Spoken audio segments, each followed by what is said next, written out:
Today we will discuss about food chain, food web and growth pyramid.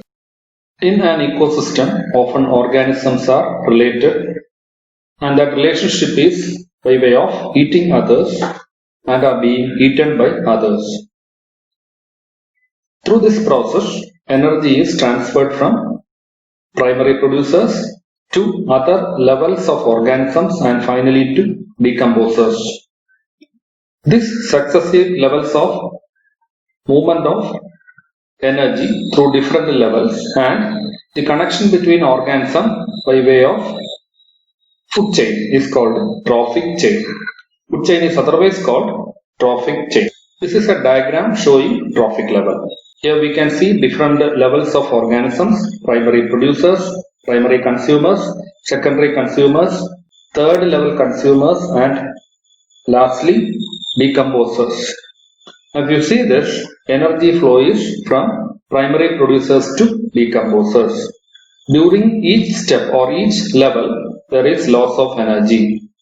Each level of organism is referred as a trophic level.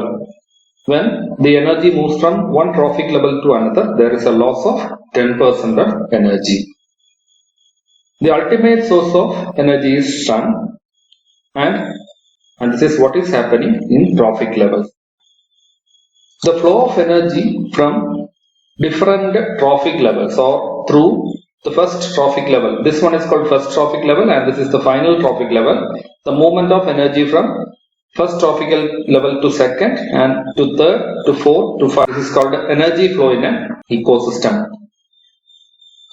Study of this energy flow is also called trophic ecology. The hierarchical organization of different organisms or different trophic levels in a food chain is called trophic organization.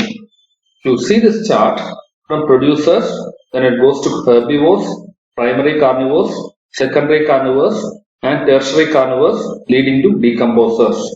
The producers are considered as first trophic level and named as T1. Like this is goes on T2, T3, T4, T5 and finally T6. Whatever may be the different trophic level, the ultimate source of energy is sun. Whatever may be the energy levels, the ultimate source from which the energy was captured is sun through producers. And this kind of an organization of trophic levels is called a trophic structure. Whenever energy moves from one trophic level to another, there is a loss of 90% of energy. That is, only 10% of energy is gained to the next level. In the absence of catastrophic events like earthquake or some other calamities, ecosystem will survive longer, and this is called dynamic stability hypothesis. That means, if you consider an ecosystem, in the absence of unforeseen events, the ecosystem will survive longer, and this is called a dynamic stability hypothesis. So, the food chains, when it have more number of trophic levels, they are not that efficient in terms of energy, and when they contain only limited number of trophic levels, they become more and more efficient. Within a trophic level, the organisms which exploit a common resource as food, they are called as guild. So guild is the set of organisms or a group of different species of an organism which take a common resource as their food.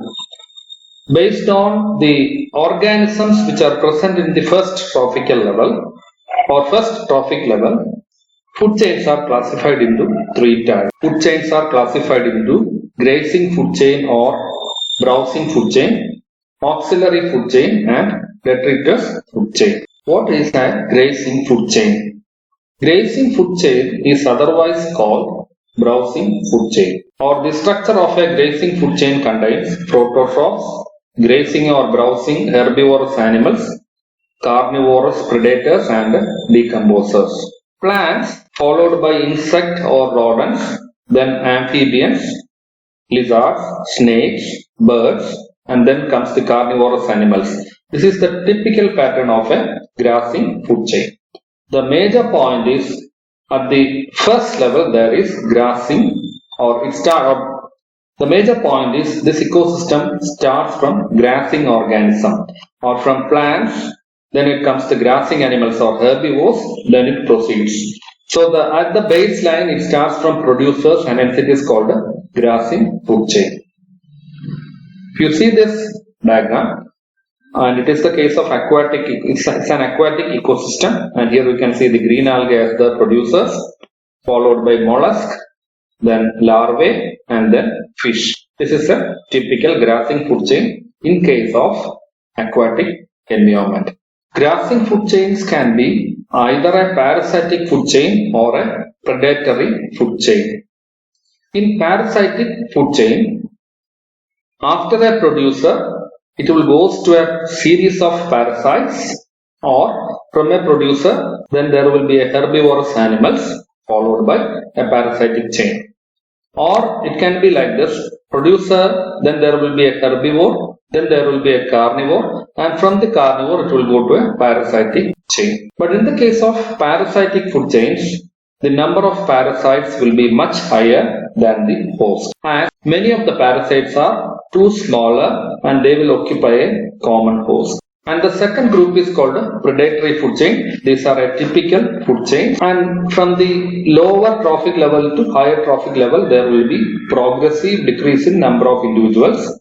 The producers will be the major population, then there will be herbivores, then comes the carnivores, and finally decomposers. And if you see these groups of organisms, there will be progressive reduction in biomass from lower to higher trophic level. The major amount of biomass will be on producer level, then there will be for herbivores, then it will come for carnivore, and the least biomass will be for decomposers. Second group of food chain is called a detritus food chain. It always starts from detritus or disintegrated or particulated matter which are formed from the dead or decaying parts of plants or animals. Here the primary producers are not the initial organisms. And if you consider a typical detritus chain, there is decaying organic matter followed by decomposing microorganism, then there is detritus, and there is detrivores, and then there comes carnivores and decomposers. That is, the decaying organic matter is the first level and it is decomposed by microorganisms like fungi or bacteria. Then a detritus is formed. This detritus is fed by nematodes and such kind of organisms, and these nematodes are eaten by snake, etc. Then it comes to different carnivores which eat snake, and then there is decomposers. So here in this group, the producers are not present, but the detritus is the starting level from which detrivores will start the trophic level. Hence it is called the detritus food chain, and this pathway is called the detritus pathway. The chart here shows a typical detritus food chain. It starts from decaying organic matter, and it replaces producers, not green plants, but it will be decaying plant or animal parts. Then they are decomposed by microorganisms which can be bacteria or fungi. As a result, detritus will be formed, and this detritus is taken as food by detrivores, and this detrivore can be either nematodes, earthworm or millipedes. They are eaten up by carnivores, and finally the carnivores will be decomposed. This is a typical detrivores food chain or detritus food chain. Third group of food chain, and that is called auxiliary food chain. Here, food chain consists of various parasites and scavengers. Several unrelated organisms may be present within this food chain. And due to the involvement of disease, parasites, there will be presence of diverse kinds of vectors or intermediate hosts, and hence these auxiliary food chains are too complex. Anyhow, the primary energy source for an auxiliary food chain is also solar energy fixed by the phototrophs or the producers, which are the primary organisms in an ecosystem. If you arrange the organisms in a feeding and to be fed relationship. There is a linear chain of organisms will be formed. They are on different trophic levels, and such a chain is called a food chain. In an ecosystem, there are multiple food chains. Many a time, these food chains or these organisms in a food chains will be interconnected, they will be interacting, and they will be overlapping. Thus, a complex meshwork of interconnecting and interacting food chain is formed. Such an interacting food chain or such an interacting group of food chains are called food web. It is a collection of organisms which feed on a common set of organisms and which are fed by another common set of organism. And a common set of organism taking a common set of organism as food are called trophic species. And because of the formation of food web, the energy absorbed by the producer and the micronutrients and macronutrients absorbed by the producers will be utilized maximum before it is released to the environment. This also ensures stability of the ecosystem. If you see this diagram, this is a typical food web where different food chains are interacting and they are interconnected, and this is always happening in the ecosystem. This is also another ecosystem where we can see from decomposers to different level of organism. From plants, there are different lines of coacting and interacting and interconnected network of eating and being eaten relationship. And this is a complex terrestrial food web. The energy flow in an ecosystem as well as the number of organisms present in an ecosystem and the total biomass in an ecosystem are often referred by representing them in different mathematical structures. One such structure is arranging these in a form of a pyramid. Often the how many number of organisms are present in different trophic levels, as well as the total biomass in each trophic level, as well as energy level of each trophic level are represented by different mathematic model.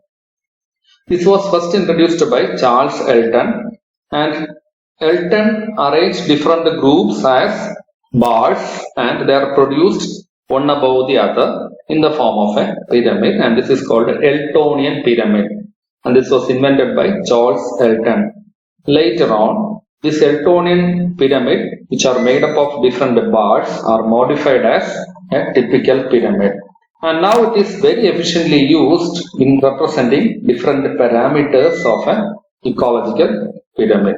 The figure shows typical cone-shaped pyramid where the lower portion is the first trophic level, then there is a second trophic level, third trophic level, and fourth trophic level. So here the first trophic level include producers, second trophic level include consumers, they may be herbivores, then there are carnivores, and again comes other organisms beyond that.